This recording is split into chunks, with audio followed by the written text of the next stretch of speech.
Bonjour, bienvenue sur mon Instagram, ma page Facebook et ma chaîne YouTube. J'espère que vous allez bien. Aujourd'hui, j'aborde avec vous le sujet de comment prendre ma place. Et oui, c'est un sujet qui me revient régulièrement dans mon cabinet. Les gens ne savent plus qui ils sont, ils ne savent pas comment prendre leur place, ils ne savent pas comment faire et quel est leur objectif de vie. Alors, ce que nous allons voir aujourd'hui est aborder 5 points dans cette vidéo. Tout d'abord, la définition, c'est quoi prendre ma place? Que se passe-t-il si je prends ma place et comment faire pour prendre ma place? C'est le troisième point. Et le quatrième point, je vais vous donner 10 trucs et astuces pour que vous puissiez prendre votre place dans votre vie. Ce sont des trucs et astuces, des clés, on les appelle un peu comme on veut, mais vous n'êtes pas obligé de le faire les 10, bien entendu. Le premier point que nous abordons, c'est quoi prendre sa place? Eh bien, prendre sa place, c'est tout simplement être soi. Se montrer tel que l'on est. Un peu comme si on était, entre guillemets, à nu. Alors, enlevez toutes ces carapaces qui ne vous appartiennent pas, qui sont les carapaces de X et Y personnes. Soyez tout simplement vous, ici, dans l'instant présent. Le deuxième point que nous abordons, c'est vous n'arrivez pas à prendre votre place et que se passe-t-il si je prends ma place? Eh bien, c'est tout simple, c'est la peur du regard de l'autre. Vous vivez la vie de quelqu'un d'autre. Nous trouvons 3 points communs entre les personnes qui ont du mal ou qui n'osent pas prendre leur place. Le premier point, c'est la peur du regard de l'autre.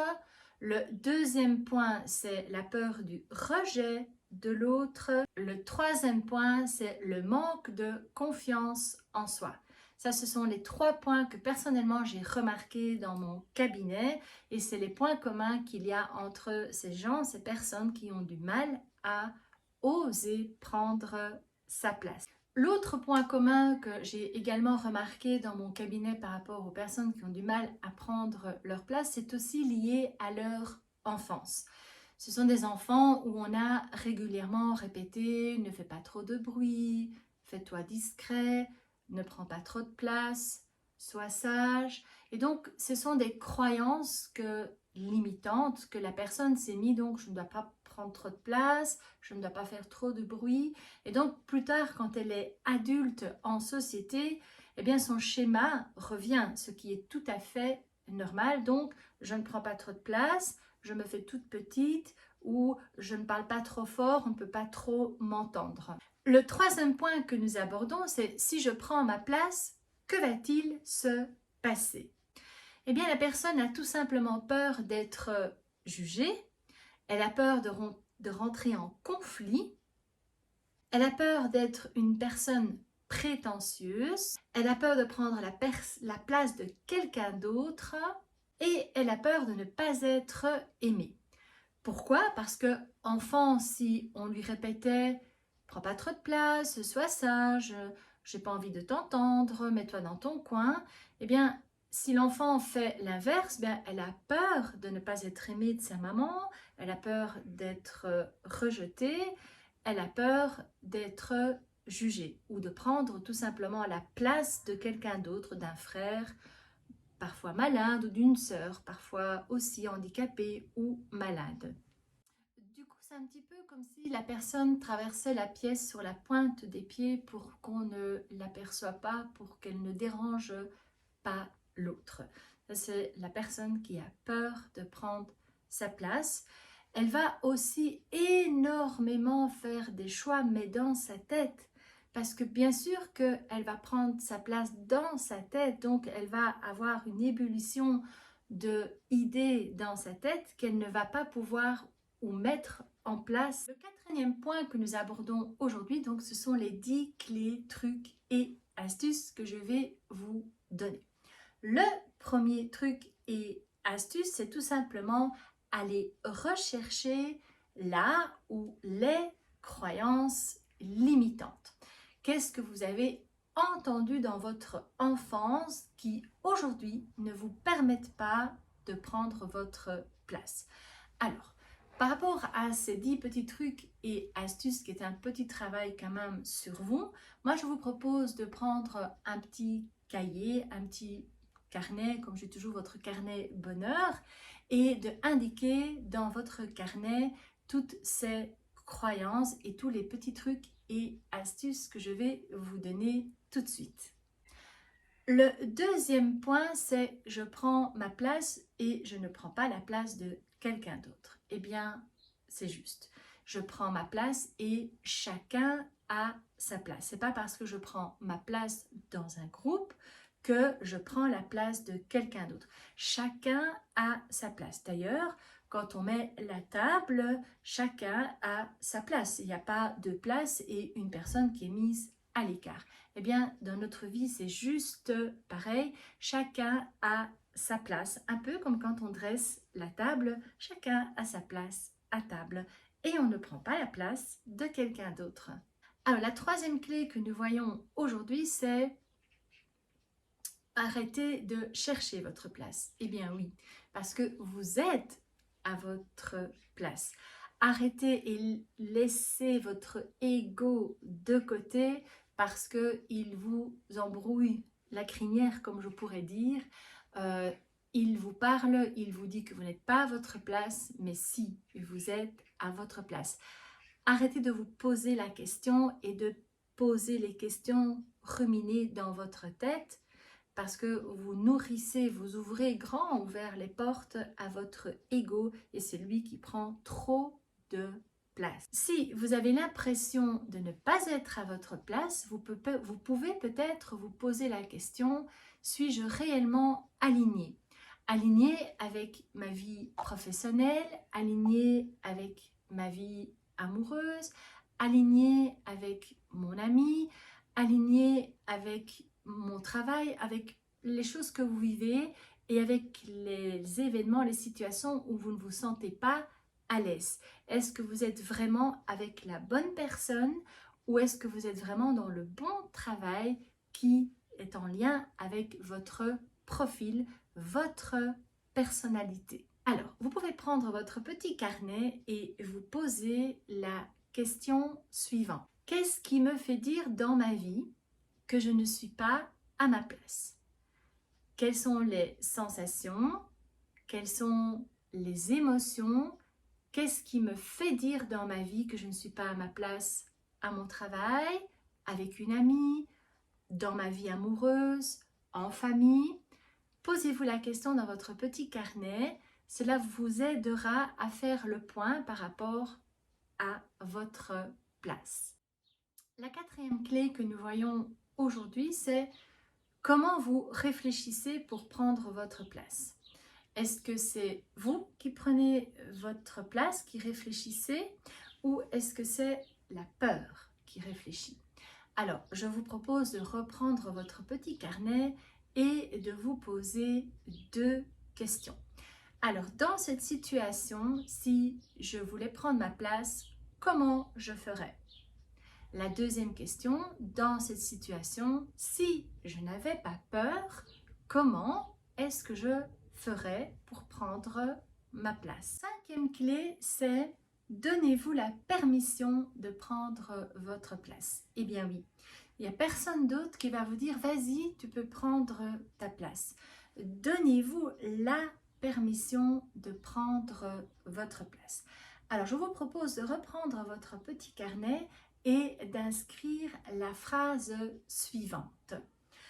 Aujourd'hui, je m'autorise à prendre ma place dans le respect de ma personne. Et cette phrase, vous allez vous la répéter pendant 21 jours. Alors pourquoi 21 jours? Parce qu'on le sait, 21 jours, une habitude devient habitude après 21 jours. Donc ça veut dire que quand on vit quelque chose, si on le vit pendant 21 jours consécutifs, eh bien cela devient une habitude. Alors si vous vous répétez cette phrase pendant 21 jours, eh bien cela sera intégré au niveau de votre inconscient et ça deviendra une habitude de prendre votre place. Alors, la sixième clé, sixième truc et astuce que je vous donne aujourd'hui, c'est pour prendre ma place, je dois avoir confiance en moi. Eh bien oui, c'est une des clés d'ailleurs importantes et avoir confiance en soi. Ici, le travail que vous allez faire, c'est reconnaître ou connaître vos 10 valeurs. Eh bien oui, nous avons une dizaine de valeurs avec lesquelles nous jonglons tout au long de notre journée. Alors les valeurs, c'est entre guillemets, c'est ce qui nous tient debout, c'est notre personnalité. Les valeurs, elles doivent être satisfaites. Imaginons que j'ai la valeur familiale et j'habite seule dans un appartement, je suis la femme d'affaires, j'ai beaucoup d'argent, mais quand je rentre à la maison, enfin dans mon appartement le soir, eh bien je me retrouve seule. Et je me sens bizarre parce que je me dis, allez, j'ai tout dans la vie pour être heureuse et je suis malheureuse. Eh bien oui, parce que j'ai la valeur de la famille en moi et je ne la satisfais pas. Donc c'est bien connu, ça nous vient de la PNL. Nos mots, nos mal-être nous proviennent de nos valeurs qui ne sont pas satisfaites. Alors, apprendre à connaître vos valeurs, c'est apprendre à vous connaître. Et si vous vous connaissez, eh bien vous allez apprendre à avoir confiance en vous. Alors, vous allez reprendre votre petit carnet et vous allez aller rechercher vos 10 valeurs. Alors, je vous propose d'aller sur Google, vous tapez liste des valeurs ou éventuellement liste des besoins. Je pense qu'il y en a 284 et vous allez en choisir 10. Alors, vous pouvez faire des petits groupes, des familles de valeurs et vous allez voir qu'avec le travail que vous allez faire, vous allez peaufiner et vous allez trouver vos 10 valeurs. La septième clé, truc et astuce que je vous donne aujourd'hui, c'est oser rentrer en conflit. Eh bien oui, oser contrer l'autre, oser dire non, oser ne pas être en accord avec l'autre. Il n'y a aucun danger par rapport à ça et il n'y a aucun danger de rejet. Alors, à ce sujet, je vous invite à lire le livre de Lys Bourbon, les 5 blessures de l'âme. J'ai d'ailleurs à ce sujet fait une vidéo sur YouTube où je fais le lien entre les blessures de l'âme avec le coaching et nous, adultes. Alors, la peur du rejet, non. On met ça à la poubelle, on ose dire non, on ose prendre sa place et de contrer l'autre, il n'y a aucun danger de rejet. La huitième clé, truc et astuce que nous voyons aujourd'hui, c'est oser poser vos limites. Eh bien oui, oser dire non.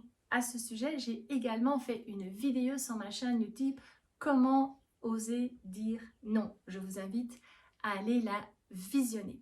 Eh bien oui, vous pouvez dire non, écoutez vos envies, écoutez votre cœur, écoutez votre personnalité parce que c'est vous et c'est ça qui vous permet de prendre votre place. Je vous invite à reprendre votre petit carnet et de noter les blocages. Qu'est-ce qui vous empêche parfois de ne pas vous respecter? Qu'est-ce que vous vous dites dans votre tête? Que se passe-t-il à ce moment-là? Dans quelle sensation êtes-vous? Dans quelle émotion êtes-vous quand vous n'osez pas dire non? Quand vous n'osez pas mettre vos limites. La neuvième clé, neuvième truc et astuce, c'est soyez aligné avec votre vie. Alors, soyez bien dans ce que vous faites. Si au travail, vous ne vous sentez pas bien, bien posez-vous la question, peut-être est-il temps de faire une formation, changer d'orientation, peut-être changer de société, peut-être que vous n'êtes tout simplement plus bien là où vous étiez. Alors, oser prendre sa place, c'est également, si vous êtes bien aligné avec vous-même, c'est vous allez montrer l'exemple à votre entourage, à vos enfants, à votre mari ou votre femme, à votre famille tout simplement. Et en montrant l'exemple, eh bien vous allez apprendre à vos enfants à prendre également leur place dans leur vie, à avoir confiance dans la personne qu'ils sont. Et la dixième clé, truc et astuce, Vous êtes le maître de votre vie. D'ailleurs, c'est le slogan de mon site internet. Je suis l'artiste de ma vie. Eh bien, oui, nous sommes tous différents et nous avons tous notre place dans notre vie. Il n'y a personne d'autre qui doit vous guider ce que vous devez penser, ce que vous devez faire, ce que vous devez dire. Il n'y a que vous qui devez penser ce que vous voulez dire, faire, penser. Vous êtes le maître de votre vie. Moi, je vous invite à aller sur mon site internet dans l'onglet en ligne. Il y a un module Apprendre à avoir confiance en soi.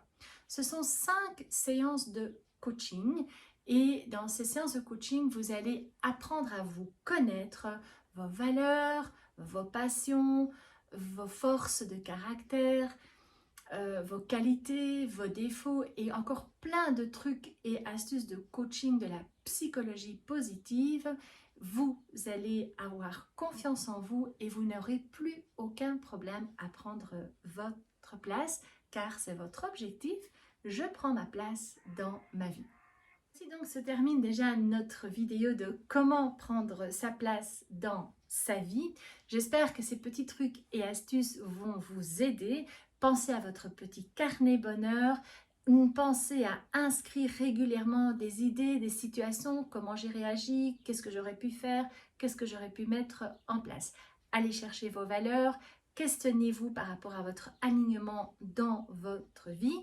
Pensez également à liker ma chaîne YouTube. Abonnez-vous à ma chaîne YouTube. Je poste toutes les semaines une vidéo.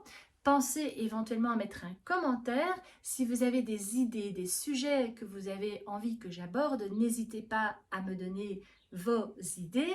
Pensez à vous inscrire sur mon Instagram parce que là, il y a tout un programme hebdomadaire de la psychologie positive, du coaching, de la sophrologie et ma page Facebook. Je vous dis à bientôt pour une nouvelle vidéo. Au revoir.